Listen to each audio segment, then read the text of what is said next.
Hello there. Welcome to Hal Samples Gallery and Space Studio. You're watching Muse Art.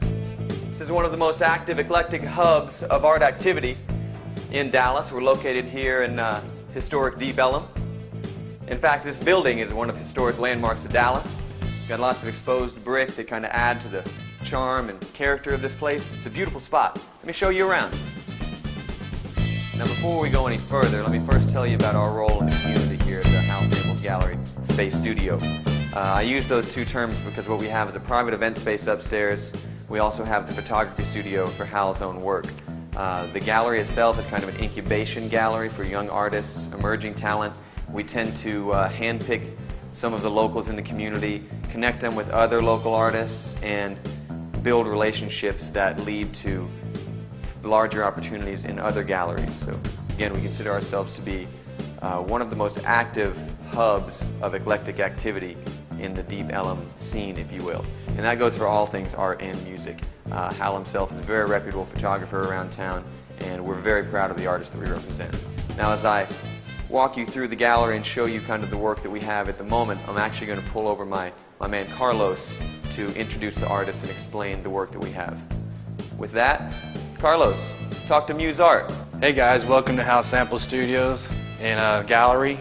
I was going to take you through here, show you some of the artwork of our featured artist at the time. Her name is Garrett Rathbone. She's an amazing artist. She just got signed with Chicago Museum. So we've got some of her work here, and I'm going to give you some ins and outs of who she is and what she does and the different types of styles of art that she's got in her sculptures. So let's go look at a couple of these pieces here. Now, this first piece that we have here is called Madonna and Child.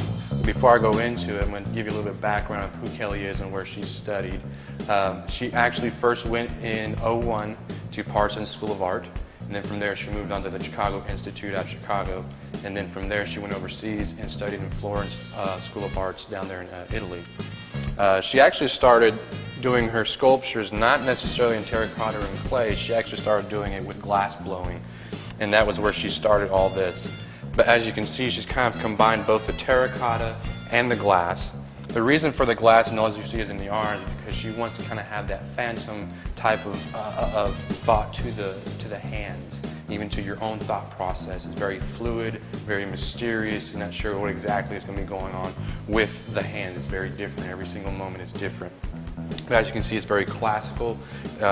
During the times of Bernini and Michelangelo, it mimics that iconography during that time.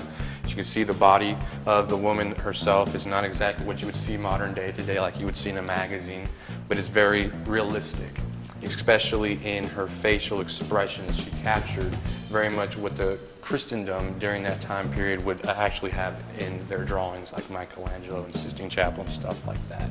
So that is Madonna and Child. Now, moving on to the next piece that she has, it's part of the series called the Wise Men series. This would be Wise Men #1, also known as Jesus. You'll see once again she has incorporated both the terracotta clay and the glass in her figure here. And the subject is, you can see just again like the classical romantic period in the era, kind of mimicking once again during the Bernini era, Michelangelo era, the very expressive face of Jesus. And the unique feature about these Wise Men series is she's done an incredible job of actually taking the eyes and creating ducts in them, tear ducts, so you can actually put pieces of ice cubes in it and they can actually tear, kind of giving that little bit of a stigmata effect to it as well.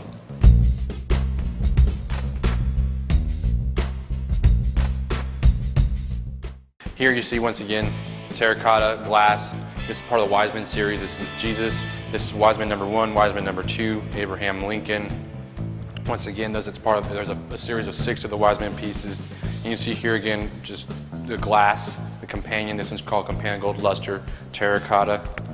This one here is actually one of 2. This is Dawn, commemoration to Michelangelo's Dusk and Dawn.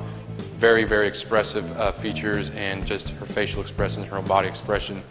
This again, Wise Men #3, #4, cowboy, Indian, kind of plays together. It's a great, great idea, capturing the essence of the face and the emotion that she has there. This is fashioned, it's called After Bernini, one of her greatest inspirations, along with Michelangelo's Bernini and his stuff. Again, terracotta with glass and different gloss on that. Next one moving into is the translation. This is terracotta as well, again with glass and different colors. She add a little bit more color than most of what she has on her stuff here, but she put the two heads in one.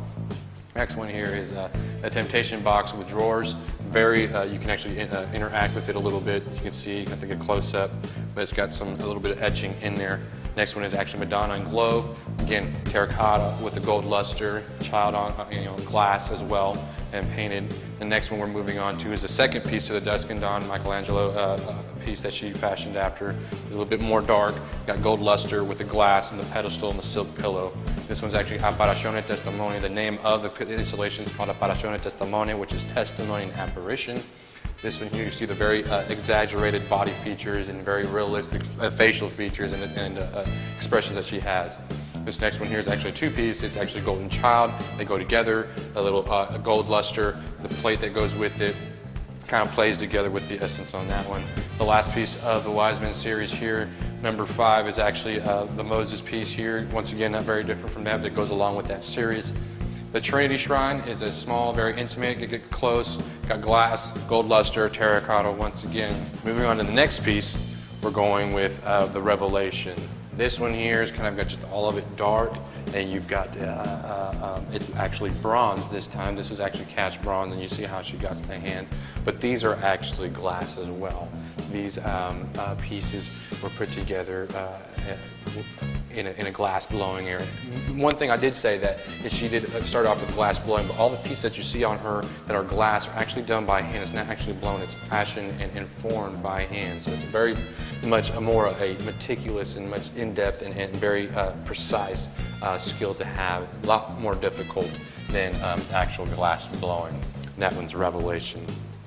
Now we saw this piece earlier, and this was translation, but this is the exact same piece but done in a cast bronze here.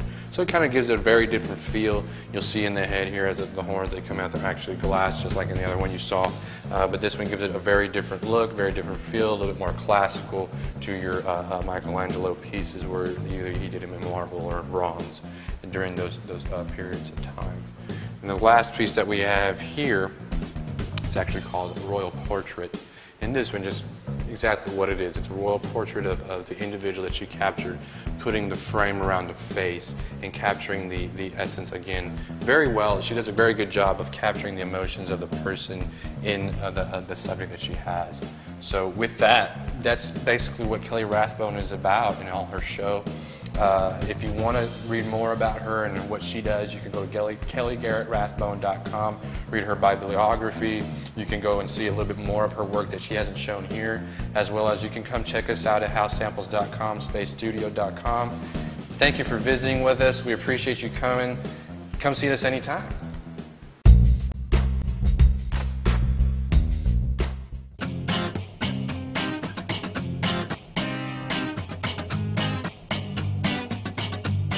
Welcome back to Muse Art. I'm Benjamin Calais. I'm the owner and winemaker here at Calais Winery. We are a small boutique winery located in the Deep Ellum neighborhood of Dallas. And the winery and tasting room is at the cross of Commerce and Walton. We've been in business for almost a year now, and so we got 4 wines released so far, and we got a few more that are going to come before the end of the year. We source our grapes in different places in Texas and in California, and we make the wine right here at the winery on Commerce. So let's go and take a look at our winemaking facility. Okay, so we're here in our lab room. We're making all the tests about our wines. A lot of winemaking is about testing and seeing what kind of parameters we can influence during the process.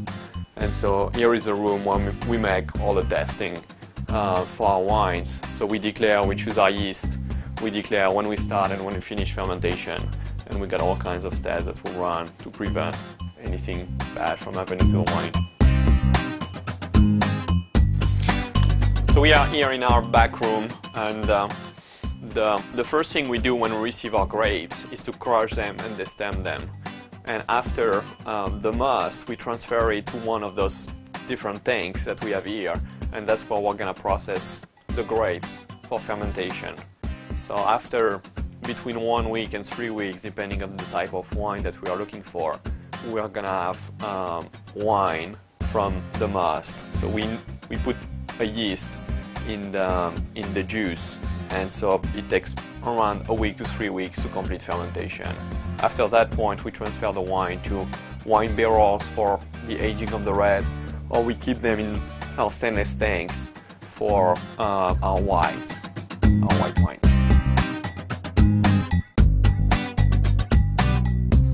Thank you for stopping by Calais Winery. You can find us here in Deep Ellum at the cross of Commerce and Walton, online at calaiswinery.com. Thanks for stopping by.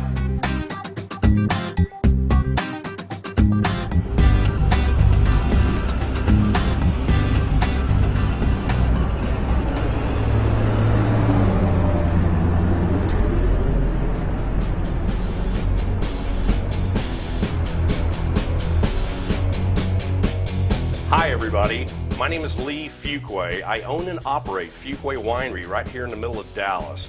We're like an urban winery. We have everything that a big winery has, all in our little tiny winery here, except we don't have any vineyards. The vineyards we use are all in West Texas and in California. I'd like to welcome Muse Art and everybody here in Dallas. People think it's odd we have a winery right in the middle of Dallas near Love Field, but there are actually now 4 wineries inside the Dallas city limits, and we're all making some pretty good wine. We make 4 different wines right now that we have available and ready for tasting. We have a Chardonnay. It's the only white wine that we have ready at this time. It's an unoaked Chardonnay. We have a big oaky, buttery one in barrels that'll be ready in about another 2 months. We should be bottling it soon. We also have a light red, a Pinot Noir, which is the red grape of Burgundy. It's light in color because the color comes from the skins. The skins on Pinot is usually really thin. It's a difficult grape to grow and a difficult grape to make wine out of because it's usually a little bit more microbiologically unstable. But this one's right on the money. It's really, really good. And then we have a Tempranillo, which is a grape that originally came from Spain. Tempranillo is a grape that grows better in hotter climates and does great in Spain, does great here in Texas too. California thinks they've just discovered it, but actually we've been growing it here in Texas. Some people have been growing it here in Texas for more than 20 years now. And then we have a Texas Red. It's 2/3 Tempranillo, all from West Texas, and a third Cabernet Sauvignon, and it's aged in French oak for 3.5 years. It's a real extreme wine, and more for the connoisseur, meant to be laid down for quite a few years, and it'll certainly improve with up to 8 or 10 years of shelf life. So that's it on the wines that we have ready now. This is our tasting bar and our little tasting room here in the middle of Dallas. I'd like to take you all back into the winery and show you around the barrel room and the laboratory and all that. So if you follow me, let's go this way.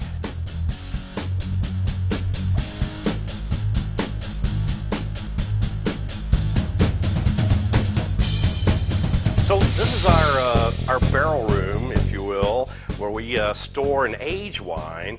Our Texas red wine ages in French oak barrels for up to 3.5 years. It's a real extreme wine. And our regular barrels, we usually keep wine in anywhere from 8 months to 12 months. And it just depends on what the wine is. The lighter the wine, the lighter the style we want, the less time it spends in a barrel. And we get all of our barrels, the American oak from A&K Cooperage. And so the different oaks have different flavor, and they do different things for the wine as far as adding oak flavor to the wine. And after 3 years or so, when they have no more oak flavor that they're adding to the wine, they can still be used for storage and for concentrating flavors, because a certain amount of alcohol and a little bit of water and a little bit of alcohol evaporates through the wood every month. We have to top them up, and that keeps concentrating the flavor, so you can start with some pretty weak wine and actually make it big, giant, and robust just by extended aging in the barrel. And that's why our Texas Red is such an immense, huge wine, 3.5 years in those French barrels down there.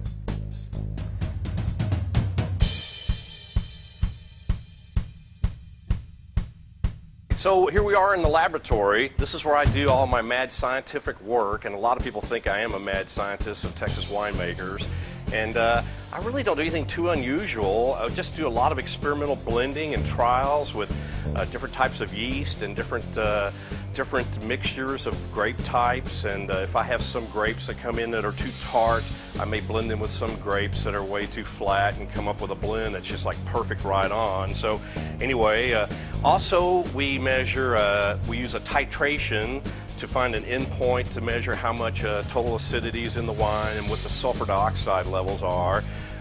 This is a device called an ubolometer, which we use to measure the temperature of boiling distilled water, and then we take that out and we put in a sample of the wine and measure the temperature at which it boils at, and that way we can determine exactly what the percentage of alcohol is by volume of the wine, which we have to legally to put on the label. So this is the laboratory where I do all my work, and I've spent many a late night here actually working on wine samples and different blends. Okay, I just want to thank Muse Art for coming by today, and I'd like to invite everybody to come by the winery here near Love Field, here in the middle of Dallas, and try some of our wines. You guys will be very surprised at the quality of wine that we're making right here in the middle of Dallas. So, thanks again for stopping by Fuqua Winery, and remember, wine is art.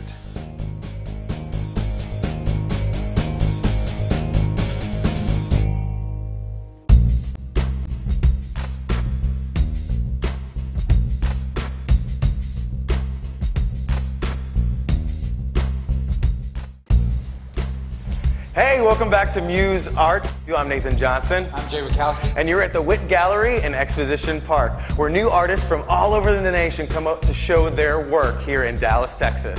And tonight, you're in for a treat. We have Lori Kirkbride from New York City with her debut of Eye Candy. Let's take a look. Come on.